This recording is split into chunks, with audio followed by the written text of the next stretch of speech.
Devin Booker get going. I'm not going to let him drive the basketball. That's not going to happen.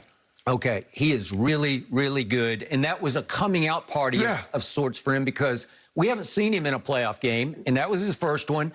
And he was playing at a level neither AD nor LeBron could play at. Right. Okay, so now let's get back to Anthony Davis. I have warned him in the past that you better be careful because when you play opposite LeBron James, the king, the GOAT sometimes needs a scapegoat. So who was trending all afternoon here in Los Angeles after the game? Right. AD as in A Disney. I saw that all afternoon. A Disney was trending because everybody was blaming and condemning Anthony Davis as you can only shoot it and play in the bubble, right? A Disney.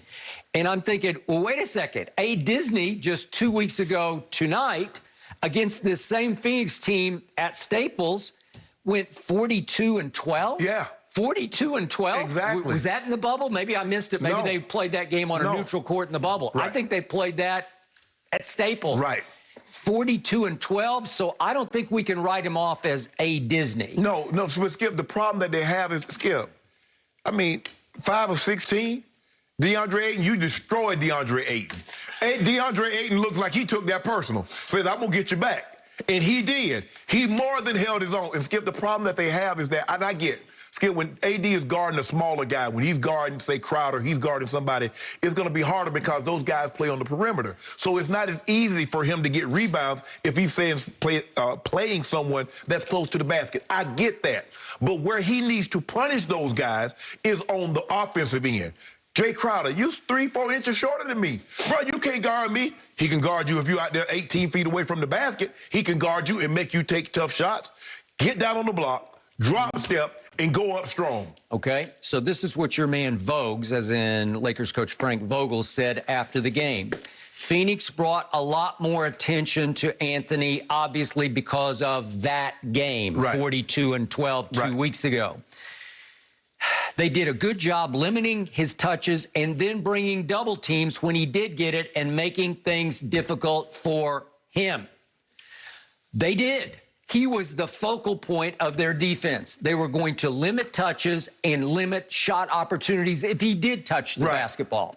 So you have to understand that he was having a hard time getting where he needed to go to start with. He also said that because LeBron got off so hot and they as a team got off to a quick start, that he drifted out of the offense. And sometimes when he drifts out, he can't drift back in. But here's the thing, though, Skip. LeBron got up to that hot start, but he stopped shooting. Thank you. Now we get to the crux of the issue.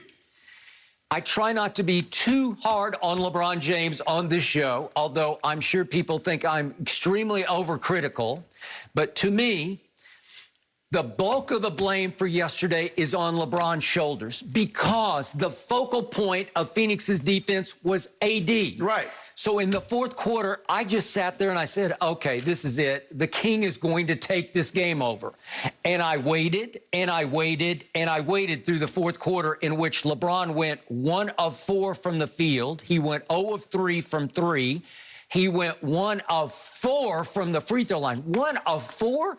Cannot do it. Cannot. Well, that's what happens, Skip. That's why you almost got injured. If you make the free throws, Chris Paul doesn't undercut you, almost pull your arm out of socket. If you make he missed 3 in a row. You talking about 1 for 4, he missed 3 in a row. He missed 1. He got fouled on the 3. He made the first one and didn't miss. I'm like, come on, Bron, we got to get those, bro. Okay, so could we just quickly, just to refresh people's memories, because the blind witnesses out there want to sweep these things under carpet, can we just see LeBron in the fourth quarter, please? First from the free throw line. Okay, these are his misses. Never up, never in. Got to get it up on the rim, LeBron. Then he goes completely overcompensates to the back iron. And then this is the next one. This is the Chris Paul block out, and he misses it badly long. Okay, he is simply, for superstars, the worst fourth quarter, late game free throw shooter I've ever seen. It's a real Achilles heel for him because it gets worse and worse. The demons grow in his head. Right. So for me, this is why we go back and forth. You say he's the GOAT, and I say he's disqualified from being the GOAT because he can't fix his late game clutch time free throw shooting. That's just horrible. That takes the heart out of a basketball team, especially on the road when they think we've got this.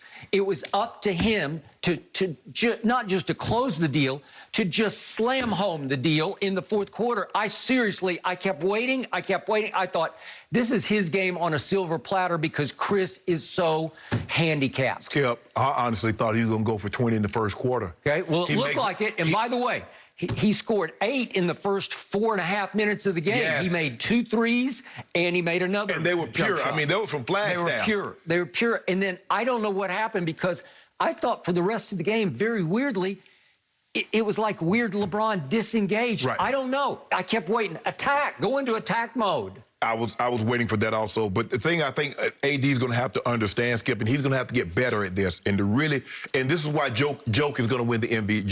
Nikola Jokic is going to win the MVP. Skip, if he doesn't score, he can turn into a playmaker. Now, give Portland credit. Portland says, you score all the points you want. We're not sending double teams. Nurkic, you just got to wear this hat. Cantor, you just got to wear this hat. Because we're not coming because we're not going to let him kick to three-point shot.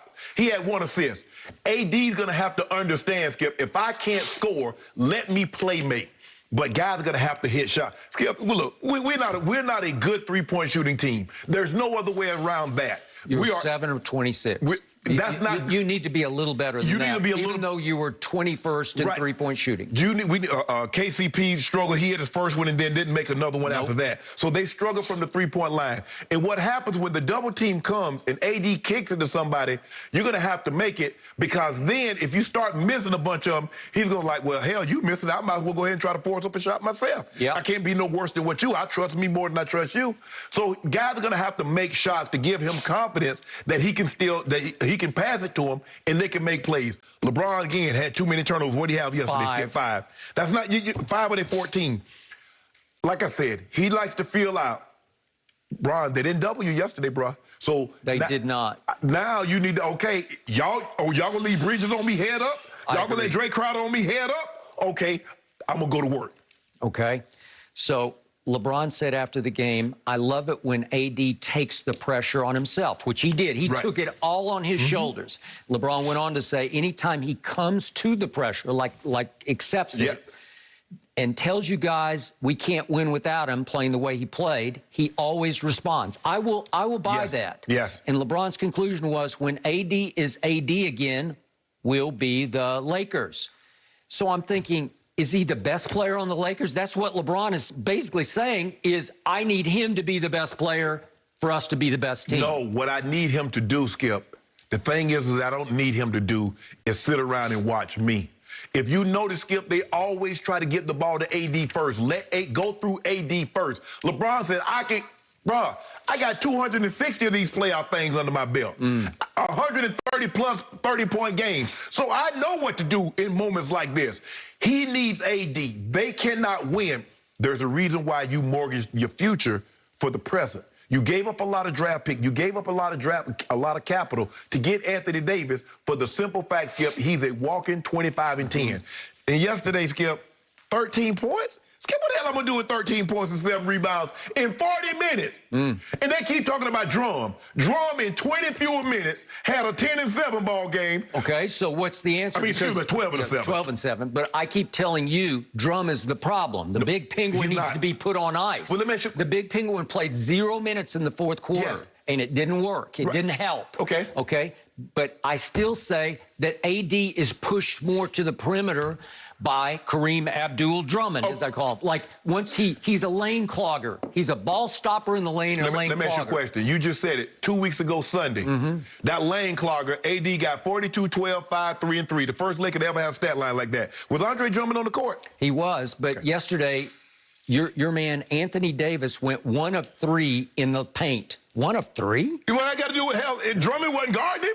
Hell, that ain't Drummond's fault that he missing shots in the paint. Well, it looked like he just kept drifting and drifting farther and farther out. He was taking way too many mid-range jumpers, and sometimes he can be hot. If he comes out mad and takes over the initiative early, sometimes he can just destroy people. Skip, they got out-rebounded on the offensive end. That's the second time all year. Ayton got 8 by himself. That's inexcusable, and some of that's on Drummond. But how many did Drummond have? Drummond have 7. So if Drummond's out of the ball, Skip, that's the thing. Look, treads cannot bang with Drummond. You see what happened? I mean, with DeAndre Ayton. Yeah. You see what happened when Drum goes out? He starts eating on the